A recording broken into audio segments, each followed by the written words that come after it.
शुणु आज्ञा आज आम बीजेडी विषय कहवाक जाऊँ कहीं हारिला बीजेडी 3 मास पर नेता विस्फोरक बयान दल में विद्रोह सृष्टि होईछि। निर्वाचन 3 मास पर बीजेडी को नहीं बड़ खबर सामना को आसी जड़े पर जड़े नेता मुह खोलिबा आरंभ करिसेंति। दल कहीं एते बड़ पराजय भोगिला केउठी भूल रहिला पराजय पई दायी किए ए तमाम प्रश्न को नहीं बिजु जनता दल मानस मंथन जारी रही। तेबे एहार मध्यरे दलर पराजय बड़ कारण कहते वरिष्ठ नेता। दीर्घ 2.5 दशंधि धरी क्षमतार थिबा बीजेडी सरकार रु हटिवार प्राय 3 मास पर बुलाई बंकई निज पराजयर समीक्षा करुछि। दल तरफरु पराजय समीक्षा पाई कौनसी कमिटी गठन होई नथिले मध्य नेता माने सीधा सड़क दुर्बल निर्वाचन परिचालना को दायी करिसेंति।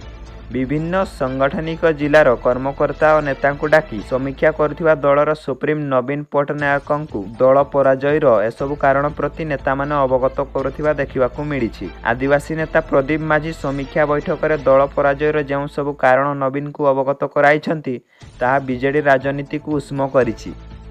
प्रदीप माझी कहते नवरंगपुर रे दल हारिवार प्रथम कारण होउछि निर्वाचन पूर्व बीजेडी बीजेपी मध्य मेंट हेवा नहीं चर्चा जोर धरिथिला। एही मेंट प्रचार जोगु संख्यालघुंक मध्य आमे विश्वसनीयता हराइथिलु। दुयो कारण कहते दल मध्य थिबा अंतकंदल दलर जड़े नेता और अन्य नेतांक चेर काटिबाकू सबुबले चेष्टा करुथिले। नेतांक भितर थिबा अंतर्घाती कार्यकलाप पराजय पई दायी बोली कहते प्रदीप। पराजयर 3 कारण कहते खराब निर्वाचन परिचालना जोगु दल हारिला एथिसह निर्वाचन जितिबा नै आद्य कौनसी मेकानिजम नथिला बोली नवीन को सम्मुखरे कहते प्रदीप। एही 3टी कारण जोगु दल नवरंगपुर रे पराजय होइतिला। एथिसह से पराजय हेबा सह अनेक टाणुआ विधायक मध्य निर्वाचन हारिथिबा कहते प्रदीप।